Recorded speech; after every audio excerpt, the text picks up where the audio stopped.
मैं विकास उन्नति CG actor and YouTuber editor. तो आपको स्वागत है हमारे यूट्यूब चैनल में। तो आज हमारे हिंदी फीचर फिल्म भक्त माँ कर्मा एक डेट है रिलीजिंग की 15 मई। पूरा टीम पहुँचे हुए भक्त माँ कर्मा। तो आज सोशल मीडिया इंस्टाग्राम फेसबुक और यूट्यूब पर प्रोग्राम रखे गए हैं। हमारे फिल्म की डेट है रिलीजिंग की डेट पूरा छत्तीसगढ़ के साथ साथ बॉलीवुड देख सकते हैं 15 मई। देखिए मोहम्मद जब 15 मई 2026 भक्त माँ कर्मा अमर जल्दी ये गेम की बनाओ जो गाना है भक्त माँ कर्मा एक बार दिखा दो सबको।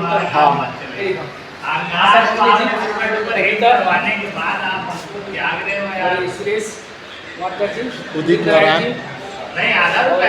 साधना सरगम, अलका याग्निक और हमारे विश्वकर्मा जी और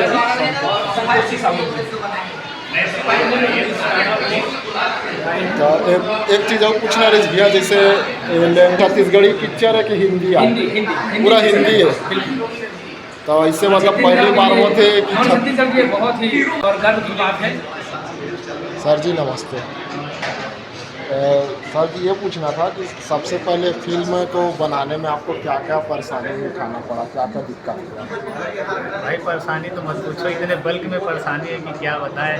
अब ये समझ लो, आप इससे अंदाज़ा लगा लो कि हम 2016 में मार्च में फिल्म को मुहूर्त किया, 17 तक हमने शूट किया, 18-19 में सेंसर वेंसर करा के सब चीज़ कम्प्लीट कर लिया। उसके बाद फिल्म जो है पूरे अभी होल्ड में रही और आज 2026 में इस फिल्म को रिलीज़ किया जा रहा है या लाया गया हो। तो इस बीच में कितनी समस्याएं आई होगी उसको शब्दों में बयां करना तो बहुत मुश्किल है। आप टाइम ड्यूरेशन को ही सोच सकते हैं कि कितना संघर्ष हम लोगों को। मैं ये चीज़ बताना चाहूँगा कि हमारी जो फिल्म है वो धार्मिक नहीं है। सबसे पहली बात तो हमारी जो फिल्म है वो है कर्मा करके एक महिला थी, आज से 1000 वर्ष पूर्व, ठीक है। उन्होंने अपने जीवन में कर्म किया, सत्कर्म किया, अच्छे काम किया, वो भी 1000 वर्ष पहले। समझो चीज़ों को, 1000 वर्ष पहले उन्होंने अच्छा कर्म करके एक विशेष देवी में स्थापित हुई, विशेष कुल में स्थापित थी। तो वो एक महिला ही ना, महिला से देवी बनने की जो उनकी प्रेरणा रही है या जो उसकी संघर्ष रही है उसको हमने दिखाया है। आप जब देखेंगे तो आपको समझ में आएगा कि हाँ यार, एक नॉर्मल व्यक्ति जो इस दुनिया में जन्म ले करके अपने कर्म को अच्छे करके आप एक संत के रूप में पूजी जा सकती हैं। ये चीज़ें जो है कर्मा माता के जीवन से हमको प्रेरणा मिलता है। पहले तो सबको जानना चाहिए जो जय छत्तीसगढ़ भक्त माँ कर्मा की। जैसे कि देखा जाए ये पहला फिल्म है मोर जिसमें मैं एज एक्टर सेलेक्ट हुए रहे।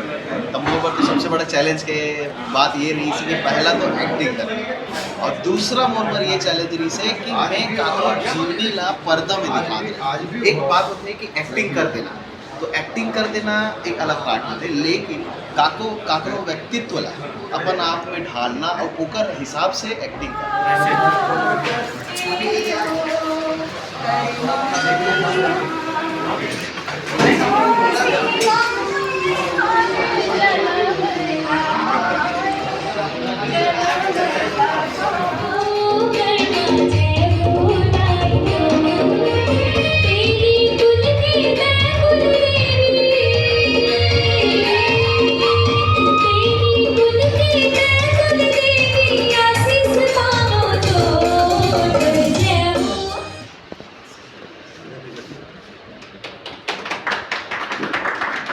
बोलो भक्त माता कर्मा की। हम कार्यक्रम को आगे बढ़ाएंगे। बोलो भक्त माता कर्मा की जय। सामने देखिए। जय जय कर्मा माता, कर्म योग की देती ज्ञान, भक्त शिरोमणि कहलाई मां, पावन तेरा नाम।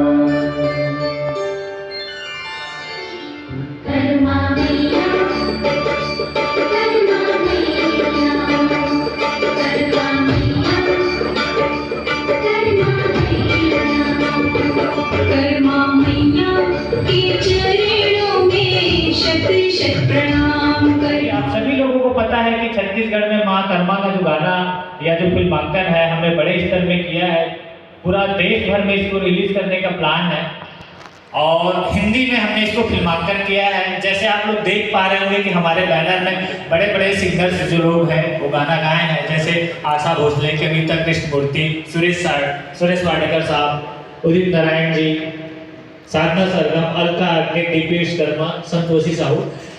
ये जो गाना है ये समझ लो बड़े लिजेंड लोगों के साथ में फिल्मांकन के बारे में भी जानकारी आपको दिया जाएगा, ये फिल्म में है क्या, कर्मा माता क्या है।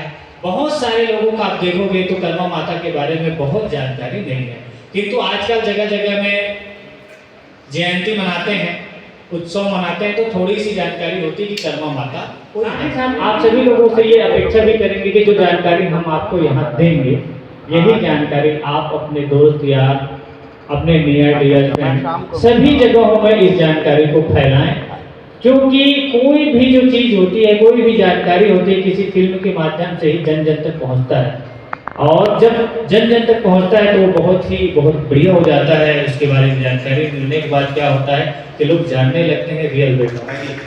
इस फिल्म के मुख्य किरदार के रूप में उपस्थित हमारे गुलशन साहू जी का भी मैं अभिनंदन करता हूँ। बाकी सारे लोग जो उपस्थित हैं, शशिकांत कौशिक जी निर्देशक हैं, डीपी विश्वकर्मा संगीतकार संतोष साहू जी। छत्तीसगढ़ के सबल हम संदेश देना चाहते हैं कि फिल्म जब तक के जनता के हृदय में उतरत नहीं है तब तक के अवार्ड ला हम सार्थक नहीं माने।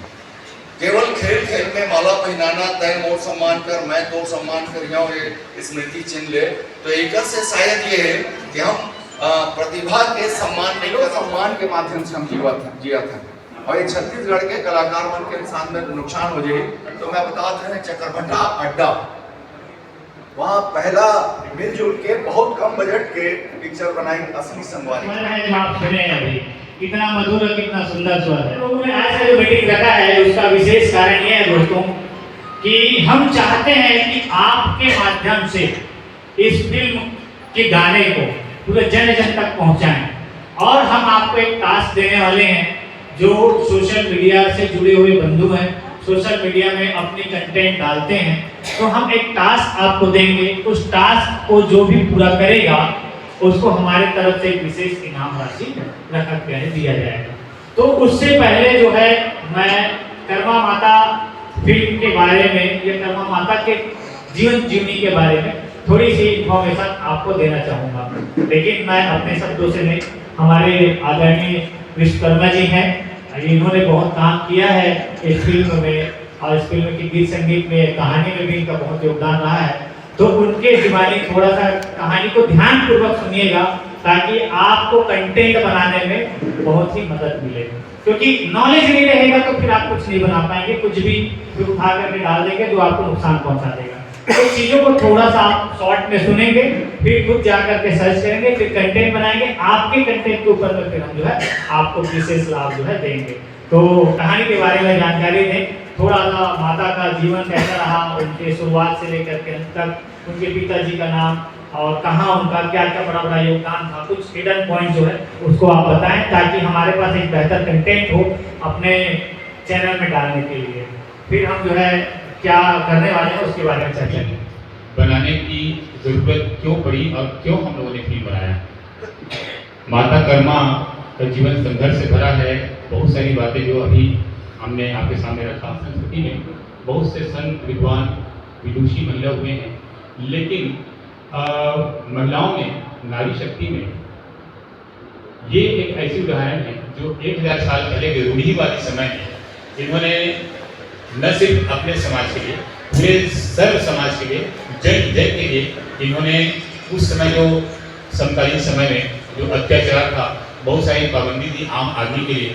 मंदिर में गए हैं, मंदिर से गए हुए में जाकर हम भगवान का स्पर्श न कर पाए, सबको बुरा लगता है। हम अगर आज मंदिर जाते हैं तो हम चाहते हैं कि भगवान के चरण को हम स्पर्श करें।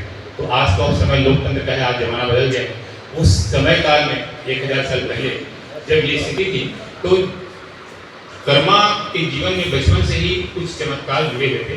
आपने भी कृष्ण भक्ति का गाना सुना, ये गाना इससे रखा गया कृष्ण भक्ति का कि माता कर्मा बचपन से ही कृष्ण की भक्ति थी। सन 1016 में उनका जन्म हुआ, जहाँ से ही चमत्कारिक उनकी जीवन में कुछ घटनाएं होती रही थी कि इन्होंने कुछ ऐसा काम किया जिससे लगता है कि ये चमत्कारी हैं, इनके प्रयास से, इनके एक कदम उठाने से कुछ असंभव से लगने वाले कार्य भी संभव हो जाते थे। तो ये चमत्कारी की घटना होती रही। तो जब इनको कर्मा को ये समझ में आया बड़े होने के बाद में कि कृष्ण भक्ति की वजह से कुछ चमत्कार होते हैं इनसे, तो उन्होंने एक दिन कृष्ण भगवान से सवाल किया कि मैं आपका प्रत्यक्ष दर्शन करना चाहती हूँ। तो कृष्ण जी ने आकाशवाणी के माध्यम से इनको बताया कि मैं तुमको जगन्नाथपुरी में दर्शन करूँगा। संत महिला जो कृष्ण भक्त थी, जिन्होंने जगन्नाथपुरी धाम में खिचड़ी भोग के जो परंपरा था, इसको उन्होंने शुरू किया।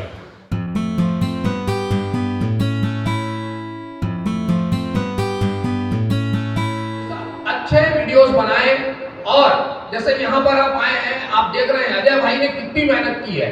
इस फिल्म को बनाने में कम से कम 1.5 करोड़ रुपए खर्च हुए हैं। और आपको बता दूं कि छत्तीसगढ़ में मैथोलॉजिकल फिल्में नहीं बनती हैं। मैथोलॉजी के साल पहले की कहानी को दिखाना पर्दे पे जितना आप लोग देखेंगे, जितना सहज महसूस होगा, शूट करने में उतनी ही ज्यादा कठिनाइयां हैं। तो अजय भाई ने अपना पूरा जीवन लगा दिया है इस फिल्म को बनाने में और यहाँ तक पहुँचाने में। जैसा कि अजय भैया ने बताया और सभी लोगों ने बताया कि मतलब अपनी पूरी पूंजी लगाकर बैठे थे और पूरी तरह से डूब गए थे, और वापस फिर उन्होंने खड़ा किया। और आज अजय भैया का भी सपोर्ट रहा, काफी बताए, और इस फिल्म को रिलीज कर रहे हैं, तो आप लोग जरूर सपोर्ट करें। फिल्म में आप देखेंगे कि बहुत ऐसी जगह है जहां पर आपको बहुत सारे भीड़ दिखाई देंगे, कुछ गानों में, कुछ सीन में, और इस तरह से कहानी जो है वो धीरे धीरे कंप्लीट होती गई। हमको एक सीन करना था जिसमें ये कहा जाता है कि हमें मंदिर में प्रवेश क्यों नहीं दिया जाता है। उस सीन के हमें कवर्धा जाना था, तो हमारे पूरा लश्कर, जिसमें 3-4 गाड़ियां थी, हमारा पूरा लाइट्स के सामान थे, और 3 मतलब इसे लगभग हमको 2-2.5 लाख खर्च आया है। हम पहुंच गए कहाँ? कवर्धा पहुंचे तो वहां पता चलता है कि आप यहाँ सीन शूट नहीं कर सकते। भैया क्यों नहीं कर सकते? क्योंकि वो किसे आता था? पूरा। और इसका आप जब तक वहां सेंट्रल से परमिशन नहीं लेंगे कुछ नहीं कर सकते। हाँ, आप आए हैं तो नारियल चढ़ाइए और जाइए। हम पूरी टीम के साथ नारियल चढ़ाए, वापस आ ये हुआ तो भैया हमें फिर परमिशन लेनी पड़ेगी। तो भैया फिर टीम लेके गए कहाँ? रायपुर में परमिशन हुआ। फिर वो पूरी टीम वो तमाशा लेकर फिर हम कहाँ पहुंचे? कवर्धा, और उस सीन को हमने शूट किया। विचार को, अपने शब्दों को, अपने सोच बूझ को लोगों तक कैसे पहुंचाते हैं, ये सबसे बड़ा कलाकारी होता है। सही कह रहा हूँ ना? तो हम जो है आप लोगों को इसीलिए बुलाए हैं कि आप जो है अपना विचार लोगों तक पहुंचाएं, और आपका विचार भी बहुत सारे लोगों ने देखा, सुना, जाना, समझा और पसंद किया। तो आपको हमारे बैनर के तले हमारे टीम की तरफ से एक विशेष राशि दिया जाएगा। वो पहला राशि होगा 21,000 रुपये का। तो एक बार जोरदार तालियां हो जाए दोस्तों। ये शुरुआत है, आने वाले समय में ऐसे ही कंपटीशन और कराते रहेंगे, राशियां भी बढ़ती जाएगी, धीरे धीरे वह बढ़ते चले जाएगा। फिर दूसरा क्या होगा? दूसरा, जैसे आपने कोई कंटेंट बनाया, बहुत सारे लोगों ने देखा, लेकिन आप टॉप में नहीं पहुंचे, सेकेंड में पहुंचे हैं, तो भी आपको दूसरा पुरस्कार दिया जाएगा। वो पुरस्कार होगा 11,000 रुपये का। तालियां हो जाए, ये आपके लिए है। और तीसरा जो होगा, जो दौड़ में थोड़ा पीछे हो जाता है लेकिन अपने आप को कम से कम पुशअप तो किया, तो होता है तीसरा कैटेगरी, और उनको जो है 5,100 रुपये का इनाम उनको भी